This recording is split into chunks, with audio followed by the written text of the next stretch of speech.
Okay, I think we'll go ahead and get started. Hello, everyone, and welcome. My name is Kate Gibson, and I'm the Associate Director of the Bill Lane Center for the American West. Today, I'm pleased to welcome John Leshy to the Lane Center to discuss his new book, Our Common Ground. The book dives into the history of America's public lands and explains how the US government came to own nearly 30% of the land in the nation. John Leshy is the Henry D. Sunderland Distinguished Professor of Real Property Law Emeritus at the University of California, Hastings Law School. Before teaching law at UC Hastings, Professor Leshy served as the solicitor of the U.S. Department of the Interior throughout the Clinton administration. In 2008-2009, Professor Obama administration transition team for the Interior Department after heading the Interior transition team for Clinton Gore in 1992-1993. He will be joined in conversation by Felicity Behringer, the Lane Center's writer in residence. Felicity has been the editor of the Center's And the West online magazine since its inception in 2016. Felicity spent 28 years at the New York Times, with the last 10 years as a national environmental correspondent. The event will begin with a conversation between Professor Leshy and Felicity on the book. After this, in the last 15 to 20 minutes, the speakers will be taking questions from the audience. Please use the webinar's Q&A function located on the bottom bar to submit your questions throughout our webinar today. Live captioning is available for this event. To access the captions, please click the CC icon located on the bottom bar.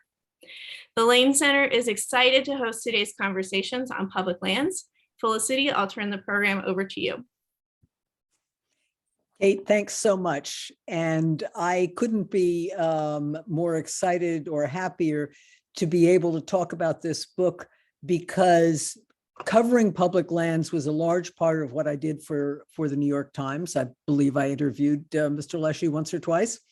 And there is bound up in this subject such a sense of American history and American character that it is fantastic to have a new book that basically does soup to nuts and doesn't just tell you why Congress decided something or what the Supreme Court ruled or why public lands rule works in this way or that way.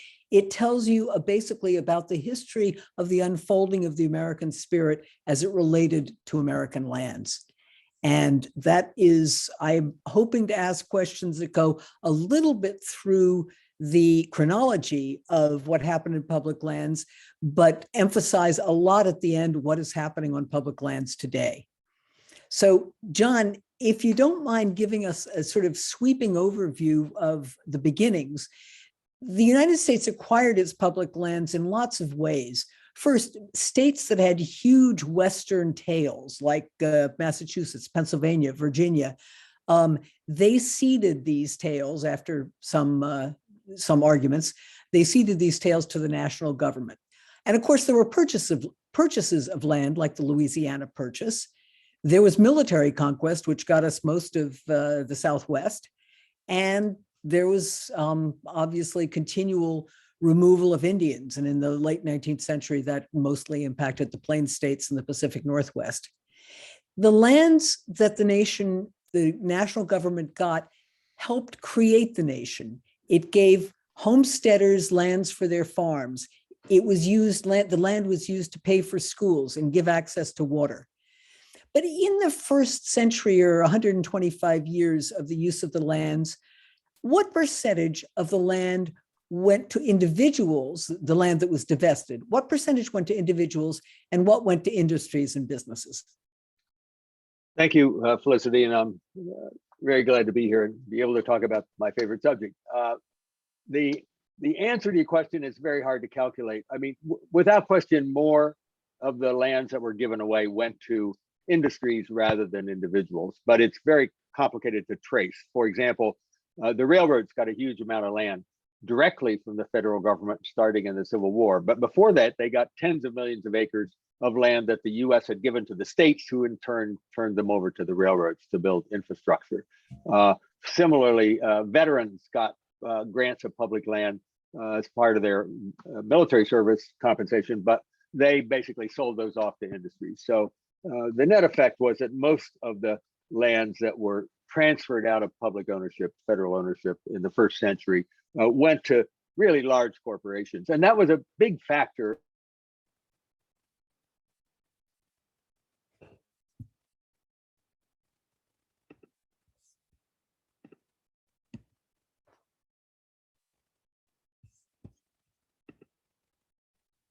Continue to be tied up in the hands of the few and be off limits to public access. There was a guy I write about in the book named Henry George, who wrote a book in the 1880s that was more popular than any book in the country except the Bible. And he basically pointed this out. He said, you know, if we continue to give away the lands, they're going to end up in the ownership of the few. And there was a public that resonated with the public, and it helped change public attitudes and really change public land policy. My book really, the core of my book begins around 1890 because that's when that change happened. Then to go back to a little bit before 1890, even in the earliest days, there were some controls that protected the assets on public lands, like protecting shipbuilding, the timber needed for shipbuilding, or protecting salt deposits so you couldn't have a salt monopoly back in the days when it seemed that there would only be a few salt deposits. And there were also plenty of rules as to how land could be given to people, what they had to do to be on the land to make it productive, whatever else. But the rules by which the land was supposed to be divested were also wildly ignored, and corruption kind of ran rampant, as you describe it. So this dubious land divestment resulted in everything from the Swamp Lands Act awarding land to people in uplands, in mountains, and the awards of the lands to railroads, and ending with the Teapot Dome scandal in 1929. Why did corruption flourish, and when did it stop, and why? Well, as you pointed out in your introduction, you know, the story of America's public lands is really kind of a history of America as told through the public lands. And if you think about the US government in the 19th century, you know, its administrative capacity was weak. You know, distances and communication were slow, and the population was scattered, and frankly, standards of public morality were lower than they are now, happily. We've improved in that respect. And my book actually talks a bit about how the movement to hold and protect public lands really coincided with the building of administrative capacity in the national government through such things as a professional civil service. I mean, the whole movement to professionalize the civil service came in the 1870s, 1880s, at the time when the pressure was mounting to hold more and more public lands. So what came out of that were very highly professional, efficient institutions like the Forest Service and the National Park Service were held up from the very beginning as very good administrative managers, and they kind of set the tone, really. And so once that happened, 1890s, early 1900s, the sort of scandals really tended to disappear. I mean, never totally without scandal. Teapot Dome came along in 1921, and you know, it got a big splash. It actually didn't involve the sale of lands. It involved the lease of oil and gas deposits. The Secretary of the Interior was bribed by a couple of big oil executives. He went to jail, the first cabinet officer in American history to go to jail for crimes committed while in office. But that was kind of an exception. And actually, the management of public lands over this last century or so has been, frankly, remarkably scandal-free because of this kind of professional civil service capacity we have established. No, that's fascinating. To corruption goes when you have good administrative capacity. The other thing, again, going back to the whole purpose of what the nation wanted to do with public lands, for at least 130 years, from the late 18th century to the early 20th century, the impetus was to take public lands and make them private and create a nation with people invested in their lands. When and why did that stop?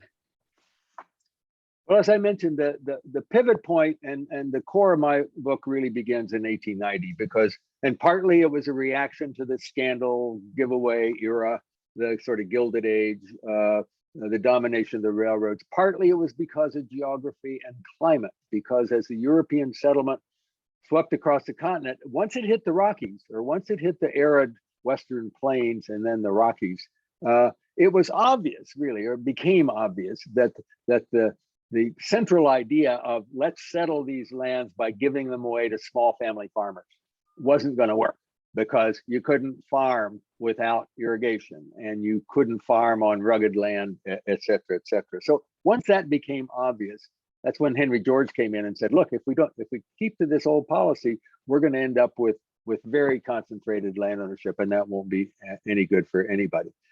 So as this was happening, this sort of realization that the idea of agricultural settlement is going to work in the arid West, at the same time was growing this feeling that we really ought to save and protect large amounts of land for things like wildlife protection and inspiration and cultural resource preservation and public recreation was becoming more popular then. So all these things kind of combined, again, starting around 1890 to really create a fundamental change in policy where the United States said, okay, we're going to stop the massive giveaways. We're going to hold on to more and more land.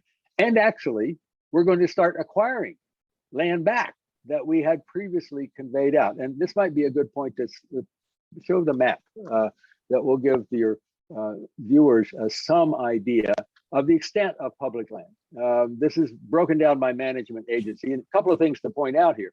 One is they're concentrated in the West and Alaska, for sure. And that's because the United States already had title of these lands and decided to keep them, not give them away. And it's very much concentrated in the rugged regions, the arid and rugged regions. But look at the rest of the country. Look at the green and the national forests in the East and Midwest and South, and national parks. Those lands were almost all acquired from willing sellers starting in the early 20th century, primarily for upper watershed forest protection, to rehabilitate lands that had been logged over, and to set aside areas for inspiration, like Everglades in Florida, Big Bend in Texas. Done with the consent, the support of local people from willing sellers, and with the consent of the states. In fact, Big Bend and Everglades, I like to point out, were actually lands, private lands, that were given away by the federal government into private sector. The states actually bought those lands using state taxpayer money and donated them to the United States for national parks. So far from being a land grab, this is all a big, this is all done consensually with public support, local as well as national. I think enough of the slide for now. One other thing that's worth mentioning here, and it surprises people, to some extent, the bedrock of support was from urban areas. And most people don't realize the West has been the most urban region in the country since around 1890. And so it was the support of, urbanites, political support, that really helped drive this process of holding and acquiring more lands. I mean, the population of Denver went up by, I think, 18 times between 1860 and 1890. So that was definitely a factor. So just before we get to the period of from 1890 on, the modern sense of public lands, one of the last things to happen in the late 19th century was the 1872 mining law. And it has, it basically was a totally industry-friendly law. You could get a mine, you get a patent for a mine, and take all the ore you wanted, or coal you wanted, or whatever else, the gold, the silver, and you didn't have to pay the government any royalties, even though you were on government land. What was the psychology that led to that, the creation of that law, and why the heck hasn't Congress been able to do anything to change it in the last 150 years? Well, it's actually a great story, a Western story. I wrote a book about the history of the 1872 mining law some 30 years ago, which traced the origins of the law. The law, most people know, the California Gold Rush was one of those great events in history where gold was discovered in the Sierra foothills, and hundreds of thousands of people moved to California, and you had this huge outburst. When that happened, there was no law. That was all on public lands, by the way, just acquired from Mexico at the end of the Mexican War. There was no law that authorized mining on public lands, zero. So the miners were all trespassing. They were actually subject to prosecution and ejection, I suppose, if the government had the will to do that, but they didn't, probably for good reason. So for 20 years, the mineral rushes happened all over the West without any law whatsoever supporting their use of public lands. And it was only in 1866 that a very colorful senator from Nevada, brand new senator named Big Bill Stewart, pushed the mining law through Congress. And then it was adjusted a couple of times and became the mining law of 1872. And that's the one that's still in effect. It is in many ways, a very industry-friendly law, as you point out.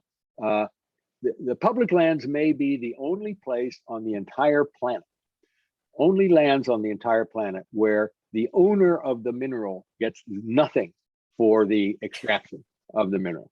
If you're on state land, if you're on private land, if you're in any foreign country, you're going to pay the owner something.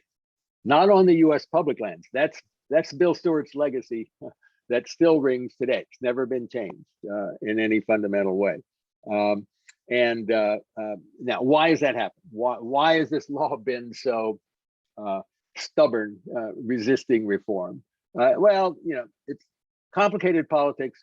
The industry has been very adept, I will say, at sort of selling the image of the lone miner with the burro and the pickaxe going out and mining. That hasn't been true since about 1859, but it's still used as we need this mining law because it enables individual enterprise and that sort of thing. When these are actually giant industrial corporations doing this, the lone prospector really disappeared as a factor many, many decades ago.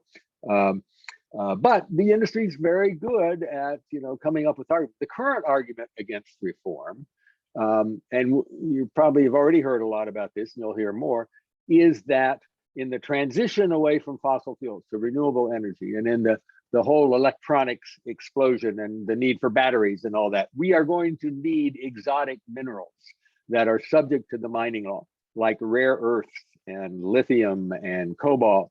And so we need to maintain the mining law in order to facilitate the extraction of those minerals.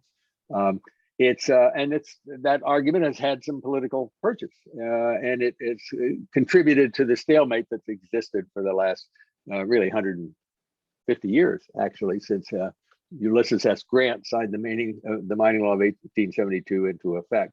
The reality is that the mining law of 1872 is actually cumbersome, antiquated, ill-adapted to modern conditions, has caused a lot of environmental harm. If you go around the Bay Area here, and you'll see signs saying, don't eat the fish you catch here because they're polluted with mercury. That's mercury that was put in the Sierras in the 1860s and 1870s to extract gold. So very long-lived environmental impacts. And even today, the government approves new mines knowing that they're going to require water treatment in perpetuity. They're going to be permanent sources of pollution. So there's a lot of good reasons to reform the mining law. It's not dead. I mean, the House is actually, U.S. House of Representatives is I think, ready to pass a bill to do away with the mining law. The problem is, and has been for some time, the U.S. Senate. But I think we'll see some more action in this area. But stay tuned. I'm not holding my breath on reform, but it is still a live issue in Washington. No, it's fascinating. That's another book that I want to read. But aside from mining, of the industries that were most likely to use public land, and certainly mining was one of them, but also logging was huge.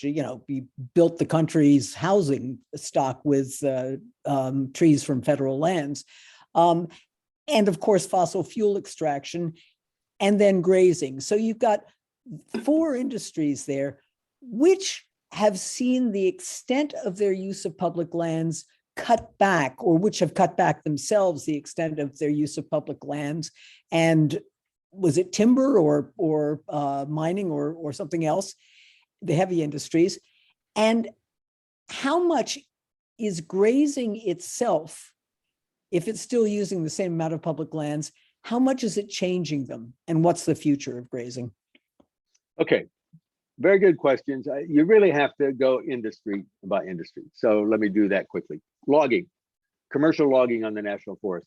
Actually, if you look at the historical statistics, there was a relatively small logging industry on the national forests from the time they were created between 1890 and 1910, and really around 1950. It was the post-World War II housing boom and the fact that a lot of the private forests had by that point been cut over, that the pressure really mounted to log old growth forests on public lands, national forests, in a very big way. So if you look at the statistics, logging was, a relatively small use of public lands. And then in 1950, it went up very steeply for about 30 years.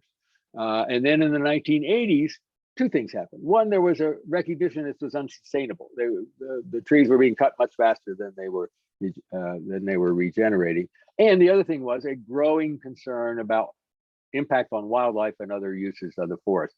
And then the spotted owl came along, which kind of signaled that. And concern about endangered species being extinguished from old growth forests and led to some court injunctions that shut down logging. And then over a period of years, actually, the commercial logging levels declined practically back to their 1950 levels and have remained there. And I don't think anybody expects them to rise much again. So that's logging. Now, fossil fuel extraction. Divide coal and away from oil and gas. Coal was never much mined on public lands until really the 1970s, when the coal industry moved largely from Appalachia to one county in Wyoming. One county in Wyoming produced coal from federal lands, strip mined, about half of the country's coal supply. Gigantic strip mines, very efficient, etc. Well, that's declining substantially now for reasons that have nothing really to do with public land policy. That's the result of utilities drying up the demand for coal. We're moving away from coal in a big way.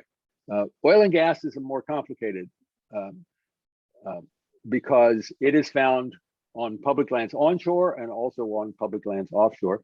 Overall, oil and gas supplies from public lands are about 1/4 of the total national production. So a factor, but not a dominant factor. The future for oil and gas, obviously very much up in debate now. And there's a lot of interest in and demand for using the public land oil and gas policy as a sort of symbol of the transition we must make away from fossil fuel production to basically save the planet from catastrophe. And so, and that's happening. And interestingly, the Trump administration, which was very bullish on opening up as much land everywhere to oil and gas, much public land everywhere to oil and gas development as it could, provided a really stark example of that. In 2017, after Trump took office, on a very strict party line vote, nobody changed sides. The Republican Congress narrowly approved a bill that opened up the Arctic National Wildlife Refuge, which is up in Northeast Alaska, public lands, set aside, by the way, in the Eisenhower administration, opened it up to oil and gas leasing, something Alaska had sought for ever since, actually, because Alaska is heavily dependent upon oil revenues. And they thought they were going to raise billions of dollars to close the budget deficit in the federal budget and in the Alaska budget. They have one of the last things the Trump administration did in January 2021 was hold a lease sale, the first one ever, in the Arctic Refuge. Instead of getting billions of dollars worth of bids, they got $14 million in total bids, mostly from the state of Alaska, because the big oil companies basically boycotted the sale, stayed away from it entirely, because they didn't want the public pressure and the pressure from investors, and the costs are high. And frankly, ironically, one of the reasons the costs are high is because the Arctic is warming much faster than the rest of the earth, and the permafrost is melting. And when the permafrost melts, it makes constructing the infrastructure needed for oil development much more costly than it otherwise is. Now, fast forward 2 years, February of this year, the Biden administration holds a auction of leases for wind energy generation off Long Island. Put it up for bid, they get $4 billion with a B dollars worth of bids. Compare that to what happened in the Arctic a couple of years before. So this transition involving public lands is already underway as far as oil and gas is concerned. Go ahead. I was going to go to grazing if you got a Yeah, please. Okay, grazing of domestic livestock is it's kind of in its own category. It's the most widespread industrial use of public lands. There's still about 250 million acres of public lands that are grazed.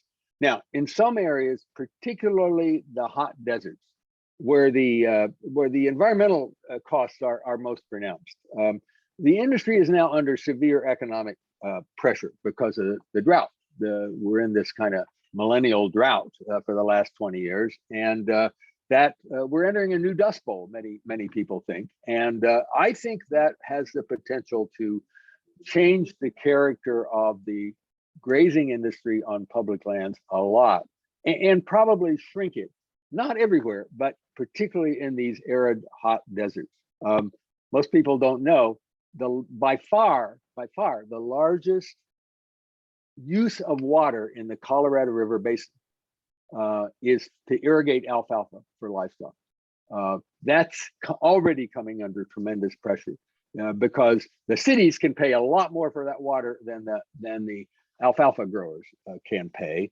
And so I think I think the future of grazing in those arid hot desert regions is very much in doubt because of this dust bowl situation we find ourselves in. One last thing on grazing. The federal grazing permittee has changed a lot over the last few decades.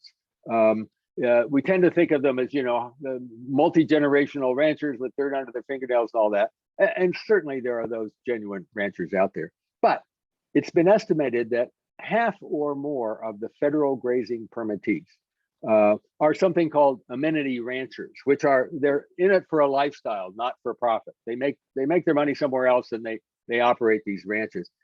I had to laugh a couple of months ago when I saw that a big ranch with 250,000 acres of grazing permits on public lands west of Yellowstone in Montana's Centennial Valley changed hands recently.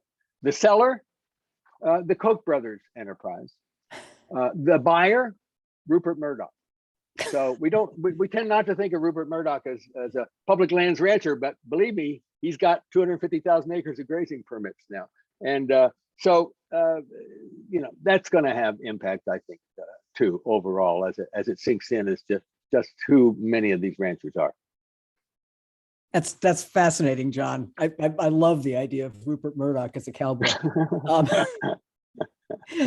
And before I forget, I've got a few more questions to ask John, but we're hoping that all of you will ask questions. Please put them in the Q&A section at the bottom of the screen, and I'll go through them and try to get as many asked as possible. But thank you for that.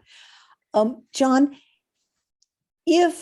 a lot of what we've been talking about is the use of public lands for profit and how that developed in how they're used and how they're managed. But you've alluded already to the idea of developing public lands for a totally different set of reasons, for the aesthetic sensibility of people who care about the landscapes. Say Yosemite, which was the first park. It wasn't the first national park, but was the first park created in part by the federal government. Yellowstone, the first national park. The aesthetic sensibility became a driver, and so did a sort of scientific sensibility of what is out there that we need to preserve, and the question of wildlife preservation. Why have all of these forces almost been equal to the profit motive? How did they help create the national parks? And it's a bit paradoxical, but weren't big game hunters a major part of the push to reserve lands for aesthetic and wildlife retention. Okay, you put your finger on a number of the elements there that were influential, and let me just try to pick it apart a little bit. All these forces you described really were brought to bear. We're building since Yosemite in 1864 and Yellowstone in 1872, but they really began to build in a big way in the 1890s and the first decade of the 20th century. There are many reasons. One was, Americans saw the bison almost go extinct. Tens of millions of them were slaughtered in the space of 20 years. The passenger pigeon, which had been in flocks of billions of birds, did go extinct in 1911, I think it was. And these really brought home to, I think, the American people, we have to actually, if we want to preserve areas of wildlife, we need to preserve habitat. And so starting in the first decade of the 20th century, wildlife habitat preservation became an important reason to hold on to public lands and to acquire more. All of the refuges around the eastern part of the country, the national wildlife refuges, and in the middle of the country, those were all acquired from private owners starting in 1920s, and held for wildlife preservation. And then you had, as you point out, the scientific factor, as the cultural resources, the ancient sites of indigenous peoples in the Southwest were plundered. And the consciousness grew about that in the 1890s. Congress in 1906 passed a law called the Antiquities Act, which proved to be very influential, giving the president power to set aside public lands to preserve, quote, objects of historic or scientific interest. First time that science was made a reason to hold on to or to acquire public lands. And those movements grew substantially. And this may be a good time to show the chart, which I think it comes from the book and illustrates this. Here we go. Now I put this chart together and I tried to, this is kind of the story of the book in a way, because the solid line is the decision, the amount of acres of public lands that were reserved, held in public ownership. You'll notice starting really in 1890 is when it started to take off. And the dotted line is lands that I call fully or mostly protected. And what I mean by that is protected from industrial development. And in fact, things like road building, use of motorized vehicles and that sort of thing. So these are lands that are really set aside for open space, preservation, recreation, and that sort of thing. And you'll see a couple of things about this. Both of the arcs are going up all the time, never back, no retreats. And the arcs pretty much kind of mirror the growth of the US population. And I think that tells you why politically this was done. Now, there are a couple of steep points, and maybe if you look between 1970 and 1980, both lines are very steep. That was the Alaska Lands Conservation Act, Alaska being very big and composed of about 2/3 federal lands. And there was one piece of legislation in 1980 that protected a very large amount of that land. But remember, look, elsewhere, it's still going up and still going up today. The arc has by no means reversed. So this is the story of why and how we have set aside and held in public ownership for these purposes like open space, inspiration, wildlife protection, conservation, watershed, etc. That's really the story of the public lands since 1890. And it's the core of my book. Now, a couple of things about this to note. One is, while there are 4 federal land management agencies, and the Park Service being by far the best known, we can do away with the chart now. All of the federal agencies participate in this. So, for example, one of the most protective public land law is something called the Wilderness Act, which Congress passed in 1964. Every acre of public lands that goes into the National Wilderness System that is protected by it must go through Congress. Congress is the gatekeeper of the system. Now, this has a very interesting effect because it means the way Congress operates, it does not legislate to define and specify uses of particular lands unless the local representatives, a senator and congressperson from that area, approve. They have an informal veto, but it's a very effective veto. The remarkable thing about the Wilderness Act is Congress keeps putting more and more land in wilderness with this local approval. And it continues on, and it's very popular, and it's bipartisan. Most people are actually shocked to learn that Ronald Reagan signed put more acres in the wilderness system in the lower 48 states, signed bills that did that, than any other president before or after him. I say in the lower 48 because Jimmy Carter signed the Alaska bill, which put a lot of Alaska lands in wilderness. And in fact, these were mostly acts of Congress where the Republicans controlled at least one house of Congress. You know, we tend to think of everything today as kind of red, blue, partisan, every public policy issue. The history of public lands is actually remarkably bipartisan.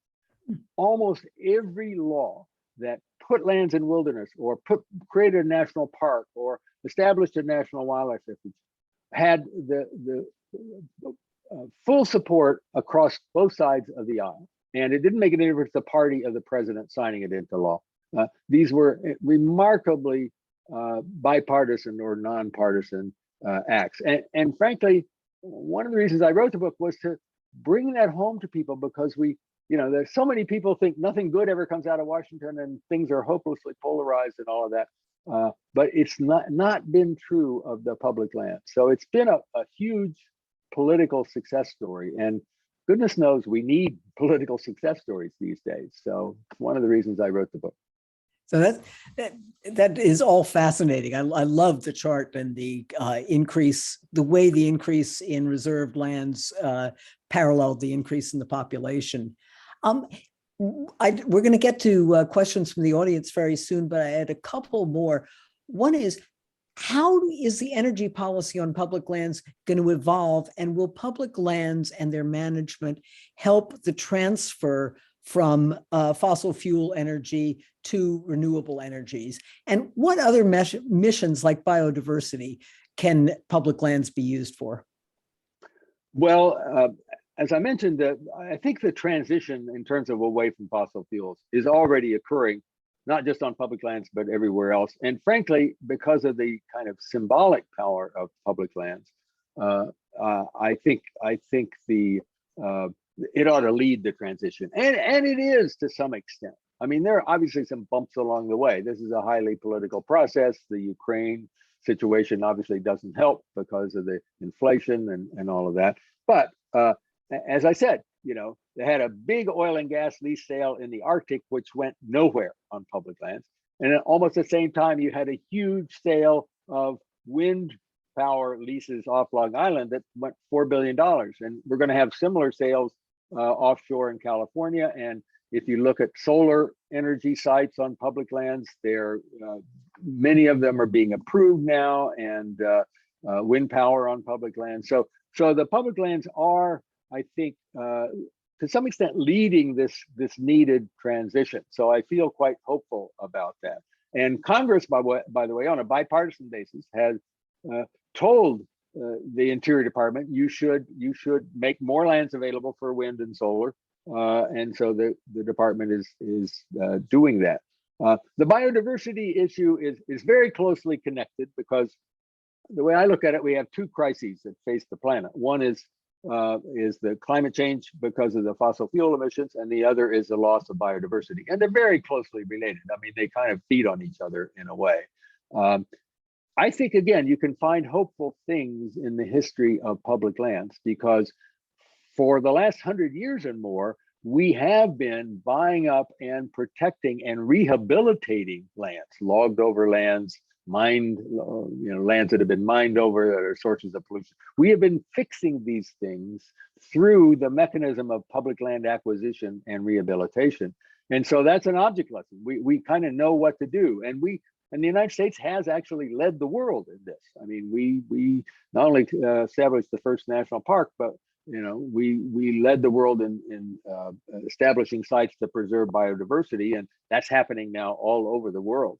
So that's a very hopeful development, and I think it's another place where America's public lands really can be a lesson and a symbol for us all. Because at the heart of it, our policy toward public lands, which is political, it's driven by politics, is a place where I think is maybe the place where the political system has had regard for the future and for future generations, more than almost any other area of public policy. And that's exactly what we have to do to confront the climate challenge and the biodiversity challenge. We have to think about, 2 or 3 generations ahead and what kind of world we're leaving for them. So I regard the public lands as a very powerful kind of lesson here for us all. Yeah, and it's a good point. It's a powerful lesson, but it's also a generational responsibility, which is the two crises you've talked about are generational responsibilities. I'm going to ask one last quick one, and then we've got some great questions in the Q&A. The last one is just, if you had to pick one person, who was the most important figure in America in terms of the development and the acceptance of public lands? Well, it would no surprise. It would probably be Theodore Roosevelt. I mean, he was, and I spend some time in the book sort of talking about why he was the right person in the right place at the right time, given his background and his interests and all that, and the sort of appetite of the American people for what he wanted to do. He had an enormous impact, without question. So he'd be my number one person. But, and I really want to emphasize this, there are many, many others, including people that the average Americans have not heard of at all. I mean, I think some real heroes that come out of my book are people like this guy, Fred Seaton, a congressman from Nebraska, nobody ever heard of. Ike made him Interior Secretary in the late 1950s. He created 11 million acres of national wildlife refuges in Alaska, including the Arctic. There's a guy named John Lacey, Civil War veteran from Iowa, Republican, who enacted, he was the prime sponsor of the Antiquities Act and the act that protected Yellowstone when it was getting plundered. And he was a real hero. And there were many others. So it's those other, sort of lesser, more obscure characters that to me are the most fascinating. But short answer, Theodore Roosevelt is the guy. Okay, that's wonderful. Well, turning to the questions coming in from the audience, and one overlaps with the question I was going to ask anyway. The question from Shelley Silbert is, can you discuss the history of public lands as wrested from Indigenous people and co-stewardship, co-management with tribal governments and organizations, such as was planned at Bears Ears, as a viable option for public land management?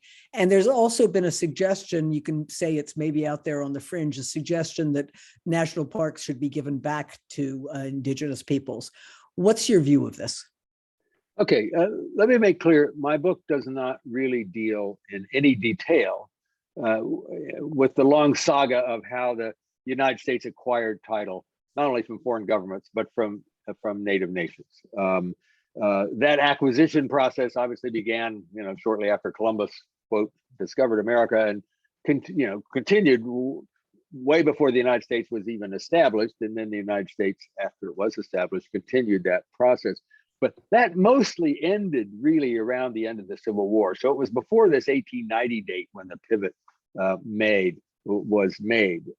So I don't, and many books have been written about that process of acquisition. So I don't write about it. I'm writing mostly about the decisions to keep and conserve the lands that the United States already owned. Now, my book does discuss, however, I have a fairly long chapter toward the end that discusses efforts in the modern era of the sort of newly rejuvenated Indian nations asserting more influence and even control over how the public lands are managed. And it's a quite hopeful development, and there have been some real successes, as I recount in that chapter. the questioner mentioned Bears Ears, for example. At Bears Ears, kind of a symbol of that in a way, because President Obama used his power under the Antiquities Act to set aside nearly 2 million acres of really marvelous land in southern Utah as a national monument, protected from basically most forms of development, open to all for recreation and the like. And he established in the proclamation creating the monument a commission composed of several Indian tribes acting jointly, and gave them sort of special influence over how that area was managed. Now, that actually points up one of the complications involved when you're talking about, trying to recognize and give more authority and influence to Native nations. Often there are many different tribes or nations who have an interest in a particular area of federal land. And so sorting out the complications of that can be really daunting. At Bears Ears, the tribes were actually very smart, which they all got together and said, we're going to agree how we want this area managed. And that sort of solved the big problem for the federal government, otherwise trying to kind of pick and choose who should have influence. I used to teach Indian law, taught it many times, and it's a wonderful subject, but it's one of the most complex areas of law that exists. And so I can tell you there are a lot of legal complications and difficulties to try to figure out how to pass on, how to recognize Indigenous people's influence over federal lands. What do you do about law enforcement, for example? And do we go to tribal courts, and do you appeal to federal courts, and on and on. Nevertheless, this is an area where positive things are happening, and as I'm sure most of your listeners know, President Biden named Deb Haaland the first Native American to ever serve in the cabinet in American history. She's the Interior Secretary, and he has also named several other Native Americans to serve under her. So the times have changed in the Interior Department, I can say, and there's a lot of attention being paid to these issues. And I think we'll see some interesting things happen. Now, at the end, it's all political. I mean, Congress could pass a law tomorrow that turned over all the federal lands to the states or to the tribes, if they could figure out which tribes ought to be entitled to what. But these are all political decisions. My book is a political history. It is a history of the politics of the decision-making process involved. Now, turning over national parks to Native nations, that it's a big political lift. It's within Congress's power to do. But I wouldn't hold my breath on anything happening, in a major way here anytime soon, because it's very complicated politically and otherwise. Okay, let me ask you for a quick response to this question. This was our first question from Jean McCown.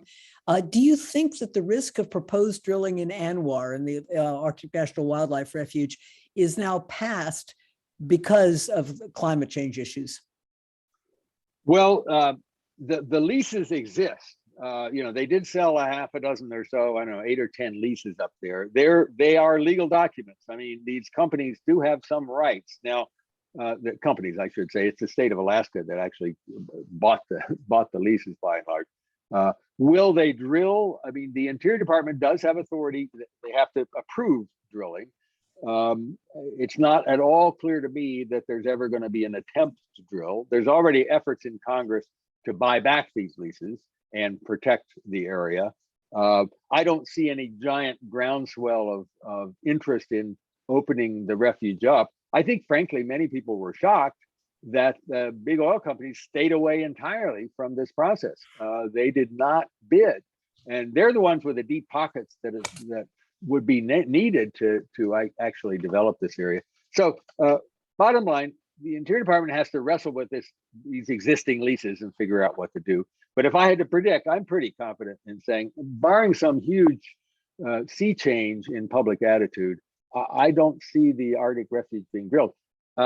Nevertheless, I should point out, to the west of there, in northwest Alaska, there's something called the National Petroleum Reserve. It's public lands, 23 million acres, managed by the Bureau of Land Management.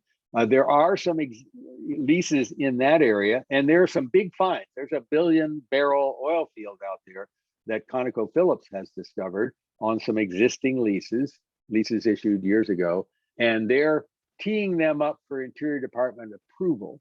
And that's going to be a really tough decision for the Interior Department to make. And that's one to watch. I think I wouldn't watch too much the Arctic Refuge. I think it's kind of off by itself. But the Petroleum Reserve ConocoPhillips project, it's called the Willow Project, is one to watch. And by the way, I mentioned how the permafrost is melting. ConocoPhillips proposes to use chillers. They're actually going to try to chill the permafrost to keep it frozen in order so they can extract fossil fuels to discharge the carbon in the atmosphere, which make things warmer. So there's a kind of an irony here. I love human beings who just change the environment radically and then try to make it what it was before they changed it. Right. Quick question from Virginia Miller. This is, I'm sure this could be a long answer, but she asks, can you speak to how public land management works with wildfire management? Very complicated subject. And, for a while, I think people thought this is a problem of the national forest. This is federal forest lands. That's the problem. We now know, I think in the last couple of years, it's partly there, but it's partly everywhere else. I mean, that big fire that burned a whole bunch of homes in suburban Denver had nothing to do with the public lands, last year. And so what do you do about it? Incredibly complicated. For example, somebody once said, it's not really a wildfire problem, it's a where you build your homes problem, because we fight these fires in order to protect dwellings that are on these inholdings and these remote areas and all of that. And the federal government has no control over that. These are all on private lands. It's a local land use problem, but the federal government has tasked with the responsibility of sort of dealing with the wildfires that threaten these homes. And so there has to be cooperation among levels of government. I think that's one problem, one answer. Controlled burns is another answer to try to thin the forest or remove the vegetation in advance of the really disastrous wildfires happening. That's complicated too. It's very tricky to do.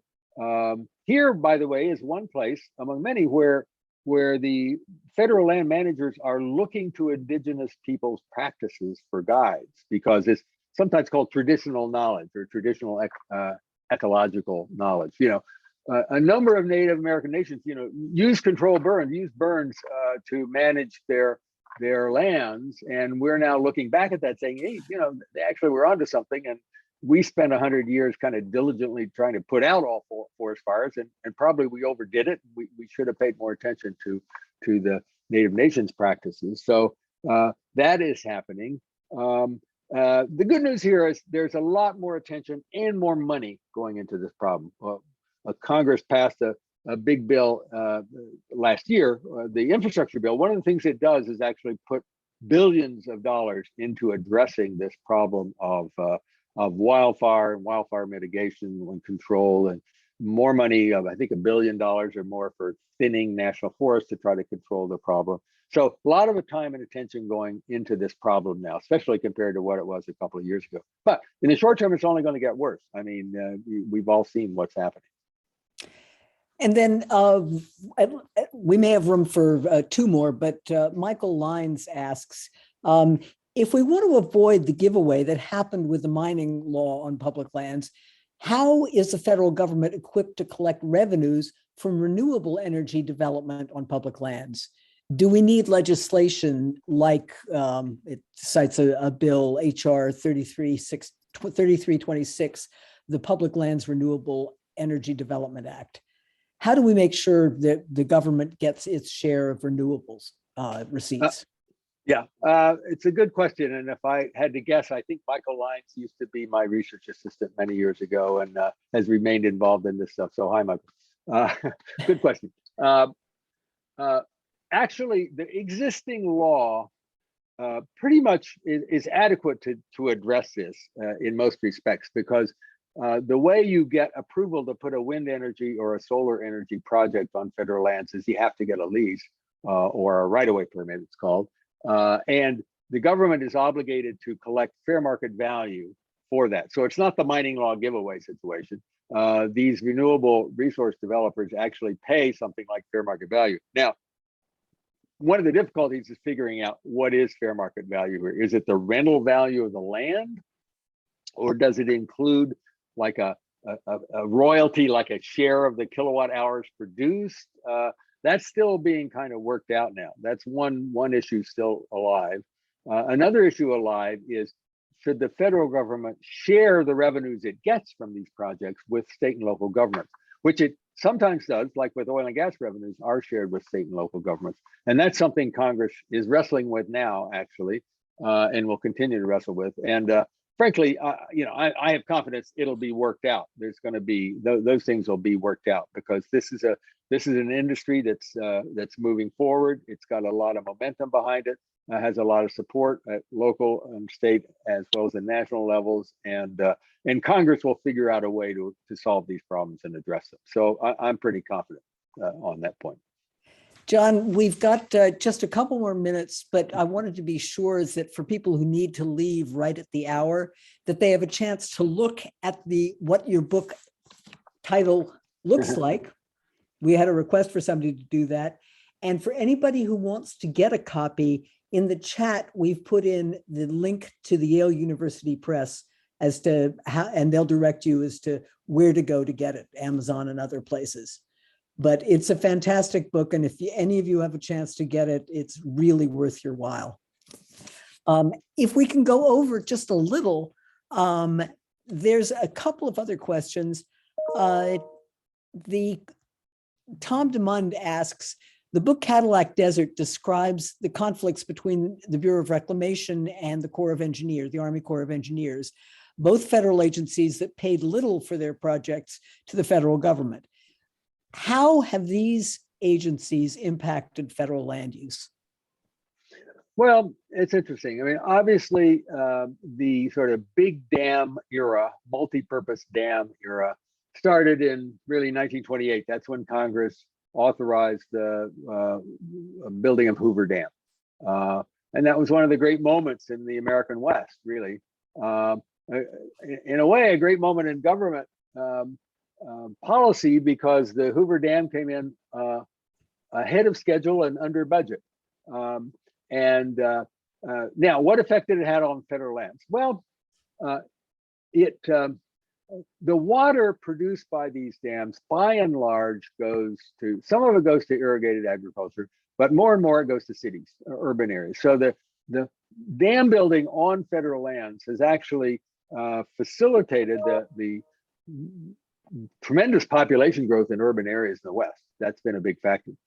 In terms of the land itself, it's had an interesting effect, because if you look at the areas surrounding these gigantic reservoirs in places like the Colorado River Basin and the Columbia River Basin, they are usually protected for open space, preservation, recreation, and the like, not for industrialization. So the Lake Mead National Recreation Area, the Lake Powell National Recreation Area, there are a whole bunch of national recreation areas that Congress has established around these places, setting aside millions of acres of land for these open space purposes. So they're part of that kind of arc toward protection.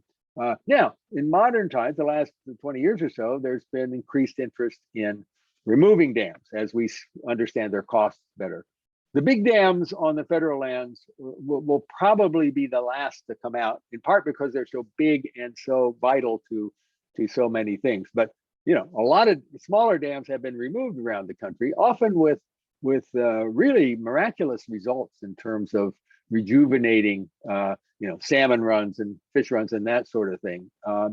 And there is an effort now that's gaining steam, frankly, to take out 4 fairly large dams on the lower Snake River up in western Idaho, eastern Washington. And don't forget the Klamath dams, which are likely to come out. Exactly. Klamath dams are likely to come out. And the 4 Snake River dams are really coming under some pressure now. So we're seeing that evolve, that policy evolve, and that will probably continue, I think. John, this has just been fascinating. I wanted in just the minute or so left to turn it over to you to talk about why you wrote the book and what you want people to take away. Well, I wrote the book because I over the years, 50 years, I've been devoted to this stuff. You tell people, wow, isn't it amazing that the United States, which kind of loves private property and distrusts government, especially the national government, that 600 million acres are owned by the national government, and people say, wow, that's amazing. How did that happen? So I wrote the book to tell the story of how it happened. It didn't just happen. It happened because people spoke up and participated in the political process, and the political process made these decisions to hold on to these lands and manage them for these purposes. So, one of my hopes in publishing a book is that people will read it and say, yeah, I need to engage on this stuff. I care about these lands and I want to engage. So that's how things happen. It didn't just happen. It happened because there were advocates for these policies. And it's been, as I said, I think a huge political success story. If you look at it from beginning to end, it has been one of the places where the American political system, for all its imperfections, has worked to produce a tremendous result that most people of any political party in any part of the country thinks is great. I mean, poll after poll shows that. So it's really been a huge political success story, but its future depends upon politics and depends on the public continuing to support that. So I hope people will engage in the process. John, thank you so much for joining us. I have a million more questions. The audience has more questions too. We don't have time for all of them. There is one questioner who says how to get a recording of this, and we can put the answer in the chat, but if you follow our website, west.stanford.edu, you'll be able to find a recording will go up at least within the week, if not within a couple of days. It's been wonderful, John. I'm going to turn it back to Kate now, but I can't thank you enough for sharing your wisdom and your passion about this subject with us. Thank you very much for having me. Pleasure. Thank you, Felicity, and thank you, Professor Leshy. I'll keep it brief, but I just wanted to thank everyone for joining us today. And we hope to see you at future Lane Center events. Hope you all have a great rest of your day.